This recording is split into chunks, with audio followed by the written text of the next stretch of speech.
Leitura do livro O Naufrágio das Civilizações, de Amin Maalouf.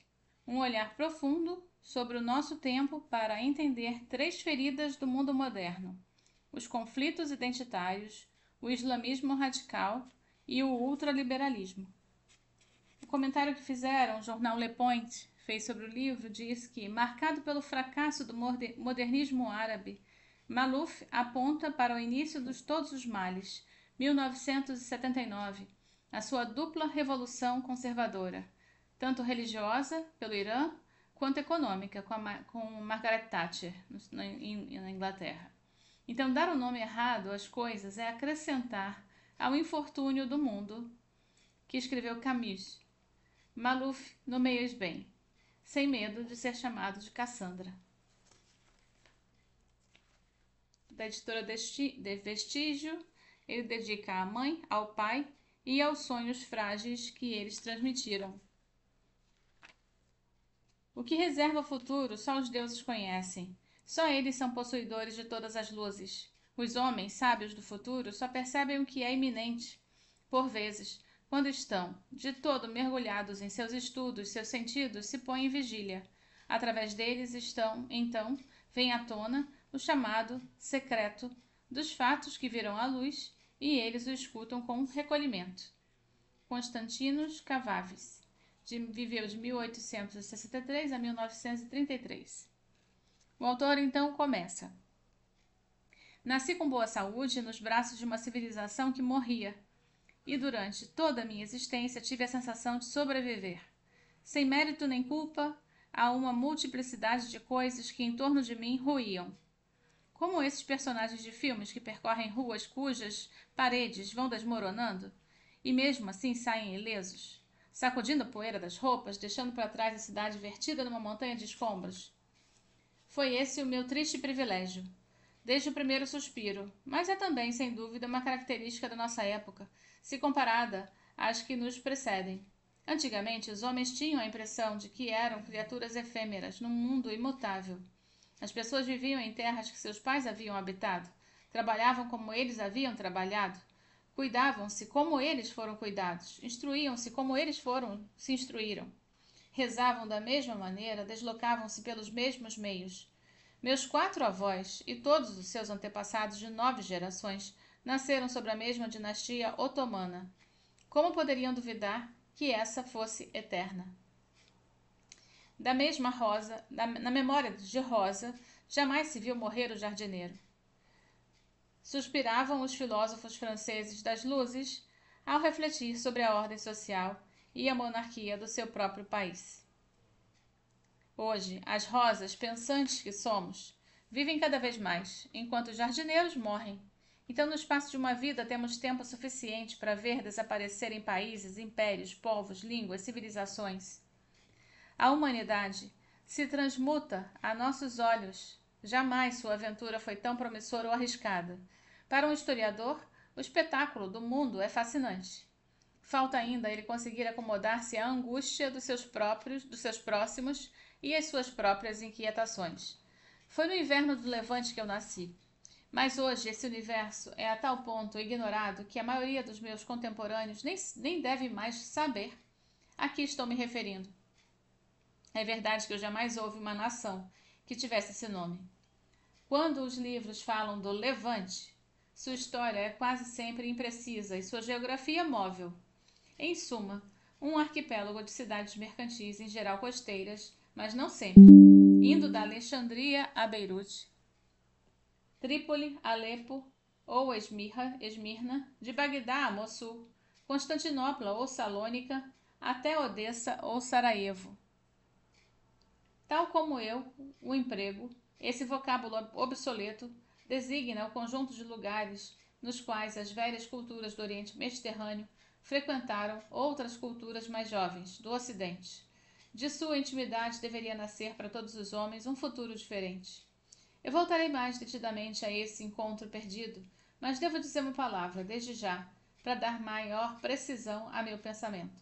Se os cidadãos de diversas nações e os adeptos de religiões monoteístas tivessem continuado a viver juntos nessa região do mundo, e conseguido entender-se sobre seus destinos, a humanidade inteira teria diante de si a inspirá-la e a iluminar seu caminho, um forte modelo de coexistência harmoniosa e de propriedade. Foi o oposto. Infelizmente, que se produziu, o ódio prevaleceu e a incapacidade de viver lado a lado virou a regra. As luzes do levante se apagaram. Em seguida, as trevas se espalharam pelo planeta. Do meu ponto de vista, isso não foi simplesmente uma coincidência. O ideal levantino, tal qual os meus o vivenciaram, e tal qual eu sempre quis vivê-lo, exige de cada um assumir o conjunto de seus pertencimentos, e um pouco também o dos outros. Como todo ideal, nós o aspiramos sem jamais alcançá-los por inteiro. Mas a aspiração em si é salutar. Indica o caminho a seguir, a via da razão, a via do porvir. Eu iria além, dizendo que é tal aspiração que marca para uma sociedade humana a passagem da barbárie à civilização. Durante toda a minha infância, eu observei a alegria e o orgulho dos meus pais quando mencionavam amigos de outras religiões ou de outros países. Era uma sutil entonação em sua voz, quase imperceptível, mas uma mensagem que se transmitia. Um modo de emprego, eu diria hoje. Naquele tempo, a coisa me parecia ordinária, eu sequer pensava nela, e estava convencido de que era assim sob todo o firmamento. Foi só bem, mais tarde, que eu entendi a que ponto essa proximidade entre as diversas comunidades que reinavam no universo da minha infância era rara. E como era frágil. Muito cedo em minha vida eu haveria ofuscar-se, degradar-se, e enfim dissipar-se, deixando em seu rastro nada além de sombras e nostalgia.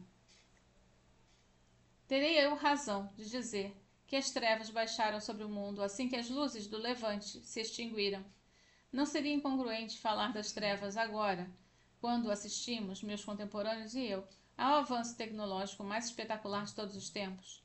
Agora que temos na ponta do dedo todo o saber dos homens, que nossos semelhantes vivem cada vez mais tempo e com mais saúde que no passado, agora que tantos países do antigo terceiro mundo, a começar pela China e pela Índia, saem finalmente do subdesenvolvimento. Mas é aí que se situa justamente o triste paradoxo desse século, que, pela primeira vez na história, temos os meios de livrar a espécie humana de todos os flagelos que a assaltam, para conduzi-la serenamente a uma era de liberdade, de imáculo progresso, de solidariedade planetária e de opulência compartilhada. E eis-nos, apesar disso, lançados em marcha acelerada na via oposta. Não sou desses que cultivam a crença de que antes era melhor. As descobertas científicas me fascinam, a libertação dos espíritos e dos corpos me encanta, e considero um privilégio viver numa época tão inventiva e tão desenfreada como a nossa. No entanto, eu observo há alguns anos desvios cada vez mais inquietantes que ameaçam aniquilar tudo aquilo que nossa espécie construiu até aqui, tudo aquilo que legitimamente nos enche de orgulho, tudo o que nos acostumamos a chamar de civilização. Como chegamos a esse ponto? É a pergunta que me faço sempre que afronto as sinistras convulsões deste século. O que foi que andou para trás? De que viragens e contornos deveríamos ter fugido? Poderíamos tê-los evitado?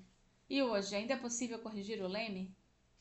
Se uso o vocabulário marítimo é porque a imagem que me perturba há algum tempo é a de um naufrágio, um moderno cruzeiro, um navio cintilante certo de si, dito insubmersível como o Titanic, carregado de uma multidão de passageiros de todos os países e de todas as classes, e que avança garboso rumo ao desastre.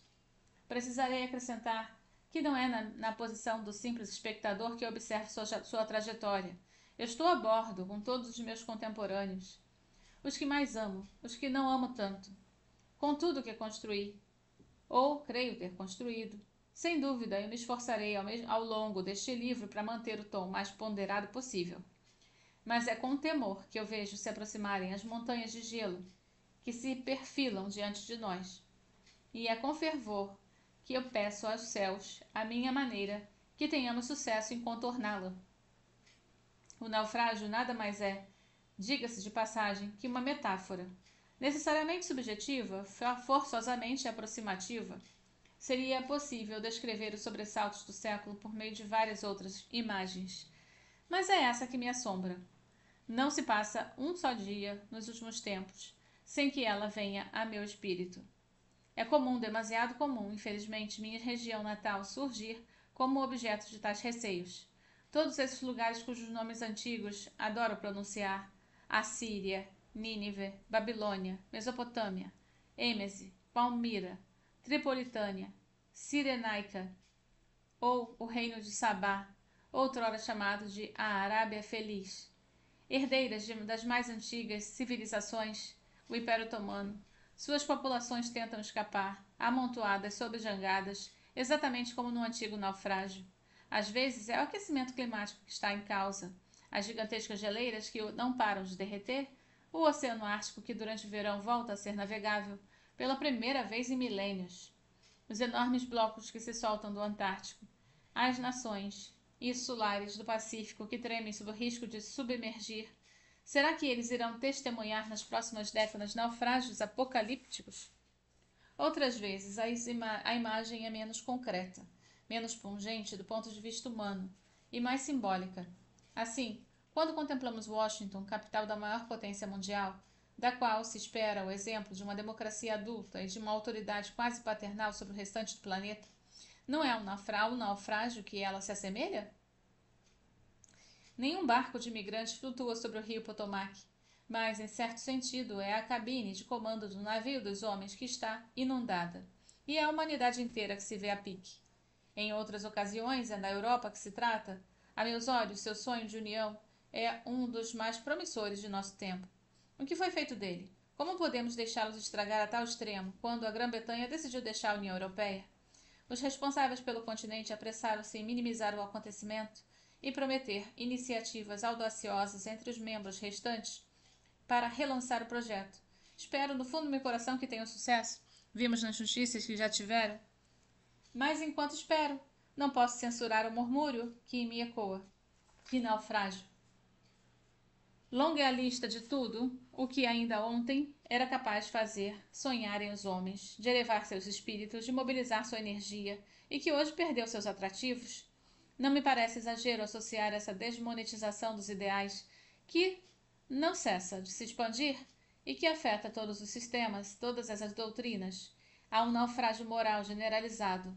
Enquanto a utopia comunista desaparece dos abismos, o triunfo do capitalismo é acompanhado de um desencadeamento obsceno das desigualdades, o que economicamente talvez tenha sido sua razão de ser, mas no plano humano, no plano ético e, sem dúvida, também no plano político, é inegavelmente um naufrágio. Esses poucos exemplos são claros, não o suficiente do meu ponto de sentir. Eles explicam, sem dúvida, o título que escolhi para o livro, mas não permitem ainda captar o essencial, a saber, que uma engrenagem está em curso, que ninguém a iniciou voluntariamente, que suas roldanas estamos todos encaixados, à força, e que ela ameaça destruir nossas civilizações. Ao evocar as turbulências que conduziram o mundo à beira desse desastre, serei muitas vezes levado a dizer eu, meu, nós. Eu preferiria não falar em primeira pessoa, sobretudo nas páginas de um livro que se preocupa com a aventura humana. Mas como poderia ter feito de outra forma, se fui desde o começo da minha vida testemunha próxima das perturbações que pretendo examinar? Se meu universo levantino foi o primeiro a afundar, se minha nação árabe foi aquela cuja obsessão suicida envolveu todo o planeta na máquina da destruição. Um paraíso em chamas. Depois do rubro facho em faces suadas, depois do frio silêncio nos jardins, depois da agonia em praças empedradas, ele que vivia agora é morto.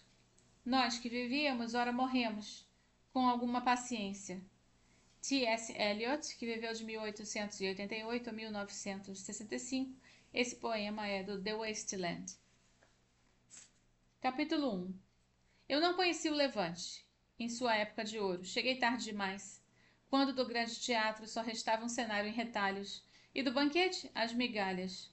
Mas sempre esperei que a festa pudesse recomeçar um dia, e não queria crer que o destino me havia trazido à luz numa casa em vésperas de demolição.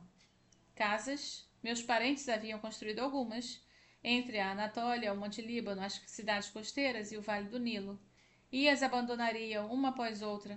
Só guardei a nostalgia, obviamente, e também uma ponta de resignação estoica face às vaidades desse mundo. Não se apegar a nada que se possa lamentar do dia da forçosa partida. Causa perdida. Toda a gente se apega, inevitavelmente. Depois também, inevitavelmente, vai-se embora, sem sequer fechar a porta deixada para trás, uma vez que já não há mais portas nem paredes. Foi em Beirute que eu nasci, em 25 de fevereiro de 1949. A notícia foi anunciada no dia seguinte, como se fazia às vezes, por meio de uma nota no jornal, em que trabalhava meu pai. O bebê e sua mãe passam bem. O país e a região, por sua vez, passavam muito mal.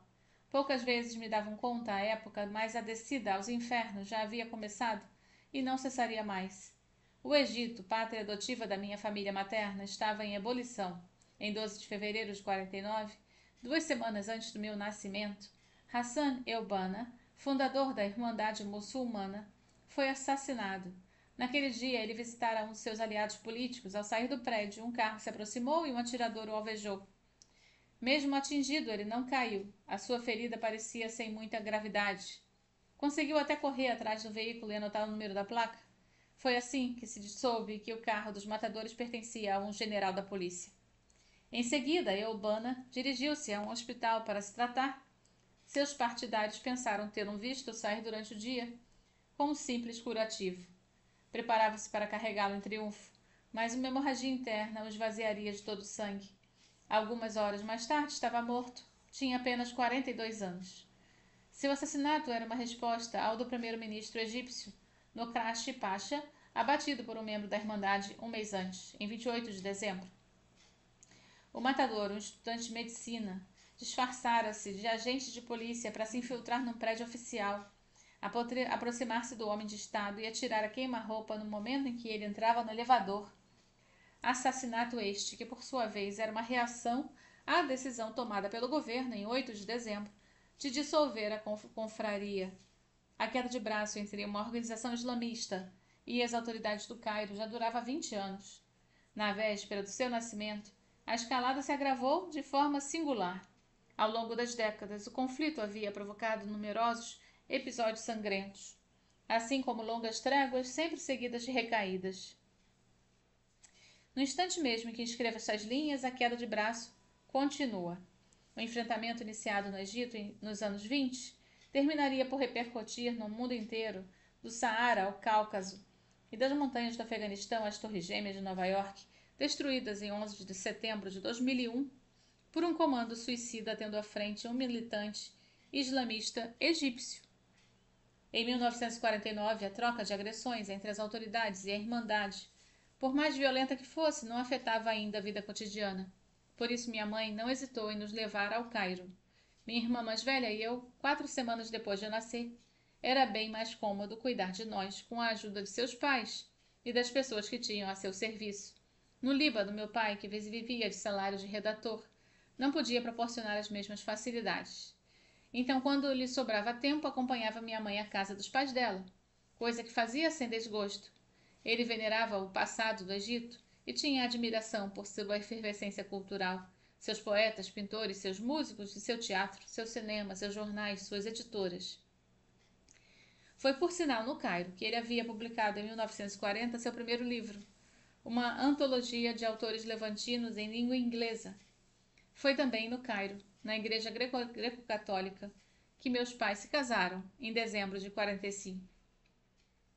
Naquele tempo, o Nilo era para meus parentes uma verdadeira segunda pátria. E minha mãe me levou 3 anos seguidos para longas temporadas, quando eu nasci e nos 2 anos seguintes. Sempre na estação fresca, é bom dizer, pois o verão o ar era reputadamente irrespirável. O ritual foi interrompido bruscamente. Nos últimos dias de 1951, meu avô, Amin, morreu de mal súbito do coração, o que foi, para ele, sem dúvida, uma bênção, deixar o mundo antes de ver a obra da sua vida se desfazer, pois 1 mês depois seu querido Egito era consumido em chamas. Ele havia chegado com 16 anos no rastro do irmão mais velho e rapidamente encontrou seu espaço graças a um talento singular, a domesticação de cavalos. Quando o animal se mostrava relutante, o adolescente saltava sobre suas costas, agarrava-se a ele com os braços e as pernas e não o largava mais. O cavalo podia correr, empinar, debater-se, o cavaleiro não cedia. Era sempre a montaria que se cansava primeiro. Mais calmo, o cavalo baixava a cabeça e se dirigia ao poço para estancar a sede. Meu futuro avô dava-lhe tapinhas nos ombros, acariciava seu pescoço, passava os dedos ao longo da crina e a besta estava, então, domada. Não exerceu por muito tempo esse jovem ofício. Assim que ganhou um pouco de idade e estatura, lançou-se numa carreira totalmente diversa, sem nenhum diploma nem formação específica, mas para o qual havia forte demanda no Egito em pleno desenvolvimento, a construção de estradas, canais e pontes. Fundou com seus irmãos uma empresa de obra pública em Tanta, cidade do delta do Nilo. Lá conheceu a sua esposa, Virginie, maronita. Maronita é um indivíduo que segue a religião católica do rito sírio e que constitui uma das igrejas uniatas, implantada principalmente na Síria e no Líbano. Então, deixe-me ver. Mas ela foi nascida em Adana, na Ásia Menor. A família dela migrara para o Egito, fugindo das sangrentas rebeliões de 1909, que haviam alvejado de início os armênios, antes de estender-se a outras comunidades cristãs. Meus avós se casaram em Tanta logo após o fim da Primeira Guerra. Tiveram 7 crianças, primeiro um filho que morreu muito jovem, depois, em 21, uma menina, que é a minha mãe, que batizaram com o nome de Odete. Meu pai sempre a chamou do codinome Aldi. Assim que o negócio da família começou a prosperar, o meu ancestral mudou-se para Heliópolis, a nova cidade fundada nas vizinhanças do Cairo, por iniciativa de um industrial belga, o barão Empain. De imediato, ele construiu uma aldeia na montanha libanesa, para ali passar os meses de verão. Uma casa de pedras brancas, sólida, elegante, bem constituída, confortável, sem ser luxuosa. Entre os que haviam partido na mesma leva para trabalhar no Egito, alguns viviam então em verdadeiros palácios, possuíam bancos, fábricas, plantações de algodão, firmas internacionais e chegavam ao ponto de conceder a si os mesmos títulos de nobreza, pachás, conde ou príncipes. Não era o caso do meu avô. Ele ganhava bem a vida, mas não chegara a acumular uma fortuna. Mesmo na aldeia, que constava umas 20 casas, a dele não era mais suntuosa. Sua árdua dedicação ao trabalho permitiu que prosperasse e ascendesse para além das suas condições de origem, mas sem situá-lo no topo da pirâmide social. Na realidade, seu percurso era parecido com o de muitos dos seus compatriotas, que entre o último terço do século XIX e a metade do século XX haviam escolhido estabelecer-se no Vale do Nilo em vez de migrar para terras distantes. Nascido no fim desse período, eu conheci primeiro pelo que diziam dele meus pais e os amigos. Mais tarde, fiz algumas leituras, relatos, estudos cifrados e também romances à glória de Alexandria ou de Heliópolis. Hoje, eu estou convencido de que meus próximos tiveram, no seu tempo, excelentes razões para escolher o Egito. O país oferecia ao imigrante obreiro vantagens que a história jamais igualaria desde então. Verdade que países como Estados Unidos, Brasil, México, Cuba ou Austrália forneciam oportunidades virtualmente sem limites, mas era preciso antes transpor oceanos e cortar definitivamente os laços com a terra natal. Já meu avô podia, no fim de um ano de trabalho, voltar ao coração de sua aldeia, acarinhar-se e recarregar as energias. Mais tarde, muito mais tarde, haveria um fluxo migratório rumo aos países do petróleo, que estavam próximos geograficamente, onde se podia ganhar a vida com dignidade e onde os mais espertos tinham a chance de fazer fortuna rapidamente. Mas nada além disso, as pessoas trabalhavam duro, sonhavam em silêncio, embriagavam-se às escondidas e descarregavam as tensões do consumo exagerado. Em contrapartida, no Vale do Nilo, havia bem mais do que se nutrir. Em música, literatura e nas demais artes assistia-se a um banquete abundante, do qual imigrantes de todas as origens e credos sentiam-se convidados a participar, assim como a população local. Compositores, cantores, atores, romancistas e poetas do Egito iriam se transformar em vedetes do mundo árabe e de outras terras. Enquanto a diva Kulthum cantava os Rubaiyat de Khayyam e a inesquecível Ash Mahani, imigrante síria, celebrava as doces noites de Viena.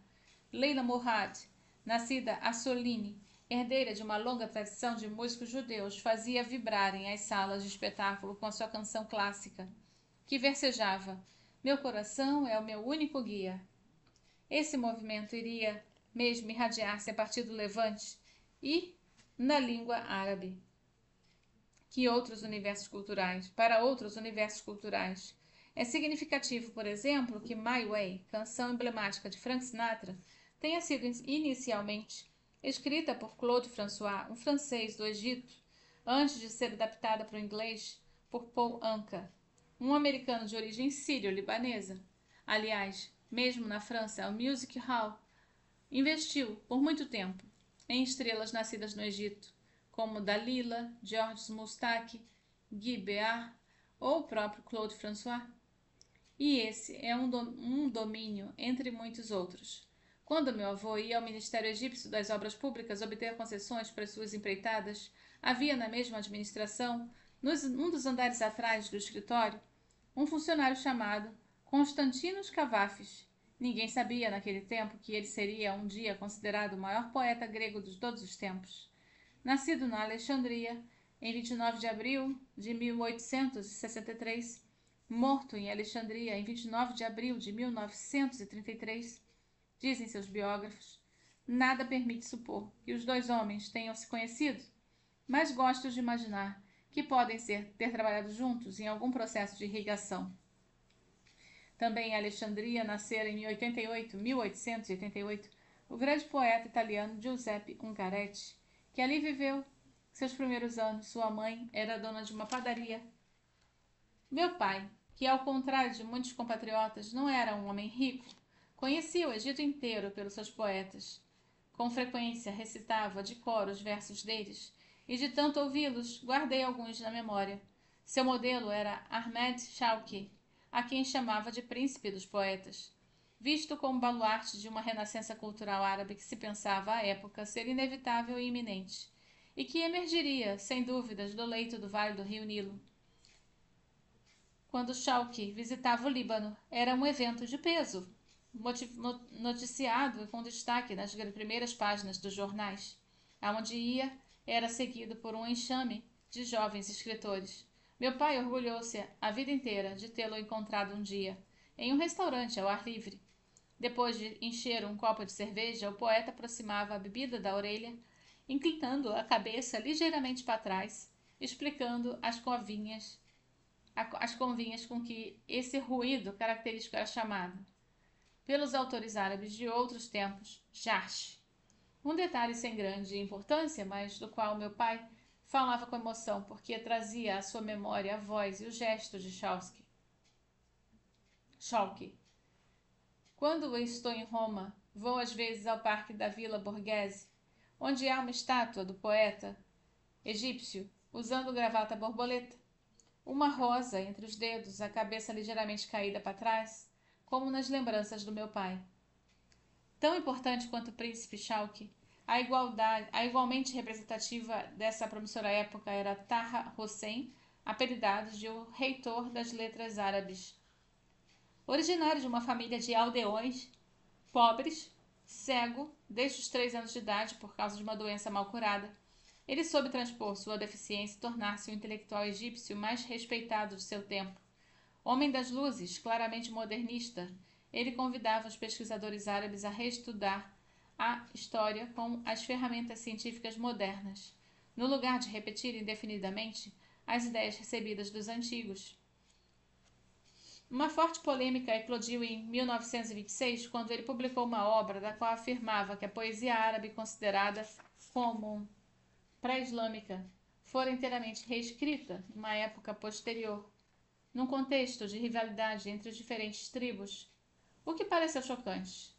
E lhe pareceu uma reputação de infiel, e não foi somente o fato de pôr em causa a visão que se tinha da história literária árabe e da maneira como as obras haviam sido compostas.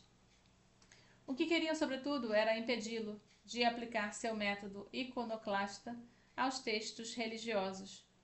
Essa controvérsia remetia a uma outra, suscitada por Ernest Renan, 64 anos antes, quando este ousou, do seu curso inaugural do Collège de France, chamar Jesus de um homem excepcional, sem considerá-lo como um deus. Professor na Universidade do Cairo, Taha Hussein foi imediatamente suspenso, assim como o havia sido Renan. Mas quando o Sheikh de Al-Azhar, mais alta autoridade religiosa do país, pediu que ele fosse julgado, o governo egípcio recusou-se a ir tão longe, considerando que a coisa se passava no âmbito de um debate acadêmico normal, no qual a justiça não deveria se intrometer. Então, apesar dos ataques que sofreu nos meios tradicionais, o reitor das letras árabes permaneceu, até o último dos seus dias, um intelectual eminentemente respeitado por todos os seus contemporâneos. Melhor ainda, foi elevado às mais altas funções, ocupando a reitoria da Faculdade de Letras e depois a Universidade de Alexandria, tendo chegado, mesmo de 1950 a 52, a ministro da Educação Nacional. Ou, para retomar a belíssima denominação existente do Egito, daquele tempo, ministro dos saberes. Uma das primeiras decisões foi instaurar o ensino gratuito. Que um homem cego, percebido por algumas autoridades religiosas como blasfemo, possa ter conhecido tal ascensão, diz muito sobre Taha Hussein. Claro, mas também, e antes de tudo, sobre o Egito da nossa época, da sua época. Seria possível multiplicar os exemplos, lembrar que, na Ópera do Cairo, a Ida, de Verdi, foi criada, em 1871, a partir de uma encomenda do Khedive, vice-rei do Egito, evocar os nomes de Youssef Chahine e Omar Sharif, dois libaneses do Egito, que o cinema local iria projetar na cena mundial, citar os inúmeros especialistas que certificam que a Escola de Medicina do Cairo foi, por um tempo, uma das melhores do mundo. Mas não procuro aqui fazer uma demonstração. Gostaria somente de transmitir o sentimento que os meus me comunicaram. O de que um país excepcional, que vivia um momento privilegiado da sua história. Trouxe à tona algumas lembranças do meu pai, mas que, sobretudo, minha mãe, que todos os dias de sua vida me falou sem parar do Egito, de todas as suas mangas, de todas as suas goiabas, cujo perfume não se encontra em lugar nenhum, das grandes lojas Sicurel do Cairo, comparáveis a Harrods de Londres e as galerias Lafayette em Paris, da confeitaria Groppe, tão boa quanto as de Milão ou Viena, sem esquecer das longas e langorosas praias de Alexandria. Havia nisso, sem dúvida, a nostalgia comum que toda pessoa sente do crepúsculo de sua vida, ao cogitar sobre o tempo abençoado da juventude, Mas não era só isso? Não era só a palavra da minha mãe. Ouvi tantos outros personagens, li tantos testemunhos, que meus olhos não mais duvidam de que realmente houve, em certo lapso de memória ou de tempo, e para determinada população, um padrão chamado Egito, aonde cheguei quando não podia mais nada ver, nada entender, nada guardar, e que um dia deixou de ser o que havia sido e de fazer as promessas que um dia fizera. Esse é o fim do capítulo 1.